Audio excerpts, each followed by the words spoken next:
안녕하세요. 더하임 유학앤 에듀케이션의 김영준 원장입니다.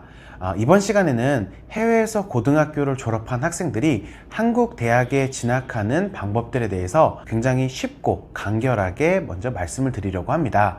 일단은 크게 4가지 전형만 기억하시면 됩니다. 재외국민 전형, 학생부 종합 전형, 학생부 교과 전형, 특기자 실기 전형을 기억하시면 됩니다. 먼저 재외국민 전형에 대해서 말씀을 드리자면요. 재외국민 전형은 3년 특례와 12년 특례로 나뉘게 됩니다. 쉽게 이야기해서 3년 특례는 3년 동안 부모님과 함께 고등학교 과정을 모두 지낸 학생들, 이런 학생들이 3년 특례에 해당이 되시고요. 12년 특례는 12년 과정, 초중고를 모두 부모님과 있든 안 있든 상관없이 본인이 해외에서 10년 과정을 마친 학생들이라고 생각하시면 됩니다. 3년 특례와 12년 특례의 장점과 단점이 두 곳 다 있는데요. 일단은 결론적이게 얘기하자면 12년 특례가 훨씬 더 유리합니다. 12년 특례로 인서울 들어가는 거는 3년 특례라든지 다른 전형들에 비해서 굉장히 쉽다고 이야기할 수 있는데, 여기에 해당하는 학생들이 많지 않다 보니까 3년 특례를 조금 더 깊이 있게 말씀드려 볼게요. 3년 특례 같은 경우에는 전형들이 그 안에서도 학교별로 굉장히 많이 있습니다. 예를 들어서 어떤 학교에는 100% 면접을 보고 들어가는 학교도 있고, 어떤 학교에는 지필고사를 보고 들어가는 학교도 있고, 어떤 학교에는 서류평가로서 그 다음에 서류평가와 지필고사를 함께 해가지고 들어가는 학교들이 있습니다. 그러다 보니까 나한테 맞는 전형을 찾는 것도 중요합니다.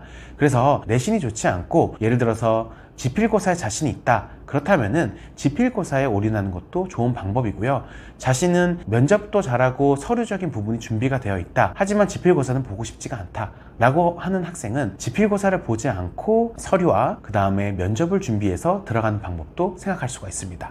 두 번째로 말씀드린 전형은 학생부 종합전형인데요. 이 학생부 종합전형 같은 경우에는 다른 전형과 마찬가지로 모든 해외고 학생들을 뽑지는 않습니다. 그래서 1단계로 알아야 될 것은 해외고 학생들이 학생부 종합전형에 지원을 할 수 있는지, 그런 자격들을 아셔야 되고요. 그래도 다른 학생부 교과전형이라든지 특기자 전형보다는 상당수 많은 학생들을 뽑다 보니까 결국에는 학생부 종합전형을 가장 중요하게 파악하셔야 되고 잘 아셔야 됩니다. 학생부 종합전형에 대해서 말씀을 더 깊게 드리자면은, 학생부 종합전형은 크게 4가지 영역을 평가합니다. 그래서 학교마다 조금씩은 다르겠지만, 먼저 학업 역량, 전공 적합성, 인성, 발전 가능성을 평가합니다. 그래서 이런 4가지 영역들을 종합 평가한다고 나오는데, 1차에는 여러 가지 이런 평가 영역을 통해 가지고 서류 평가 100%를 진행합니다. 이 서류에는 예를 들어서 자기소개서라든지 활동 증빙 서류라든지 내신이라든지 이런 부분을 가지고 평가를 하게 되는데, 많은 학부모님들이 이런 질문을 하세요. 내신이 몇 점인데 우리 학생이 이런 학교에 갈 수 있느냐, SAT가 몇 점인데 이런 학교에 갈 수 있느냐, 많은 질문들을 하십니다. 하지만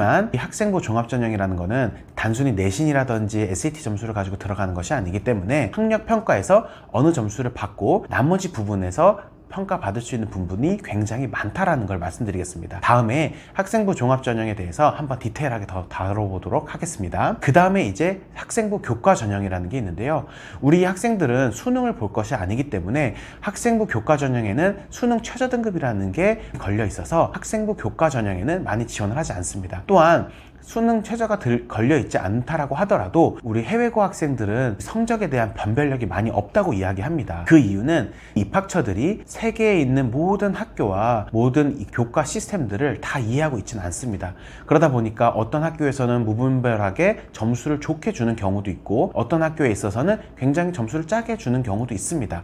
그러다 보니까 우리 해외고 학생들을 일괄적으로 평가할 수 있는 요소가 학생부 교과 전형에는 조금 공정하다고 생각하지 않기 때문에 많은 학생들이 학생부 교과 전형에서 좋은 결과를 내기는 어렵다라고 볼 수 있습니다. 그래서 좀 간단하게 패스하겠습니다. 그리고 우리가 이제 특기자 전형, 실기 전형에 대해서 말씀드리고 싶은데요. 일단은 특기자 전형에는 예를 들어서 고대처럼 실기 전형이라고 해서 추가적인 서류들을 여러 가지를 낼 수 있는 전형도 있고, 국민대처럼 어학 특기자라는 1단계에서 어학 점수만 가지고 평가하고 2단계에서 면접을 보는 이런 전형도 있습니다. 하지만 점점 어학 특기자 같은 어학 점수를 제출해가지고 결국 결과를 보는 이런 학교들이 점점 줄어들고 있는 추세입니다. 그러다 보니까 이제는 어학 점수 하나만 믿고 대학을 가기에는 사실상 어렵고, 여러 가지 측면에서 고려되는 학생부 종합전형을 위해서 준비하는 것이 중요하다고 생각이 듭니다. 그래서 이번 시간에는 어떠한 전형에 지원할 때 해외고 학생들이 지원하기 편한지에 대해서 말씀을 드렸는데요. 간단하게 정리하자면은, 우리가 3년 특례, 12년 특례에 해당하는 학생들은 재외국민 전형에 지원해보는 거에 대해서는 저는 긍정적이게 생각을 하고, 만약에 12년 특례가 안 되고 3년 특례에 해당이 되는 학생은 3년 특례에 올인을 하실 것보다는 학생부 종합 전형과 같이 병행하셔서 본인이 가지고 있는 스펙에 관해서 조금 더 유리하게 지원할 수 있는 학교들을 정리를 하시고,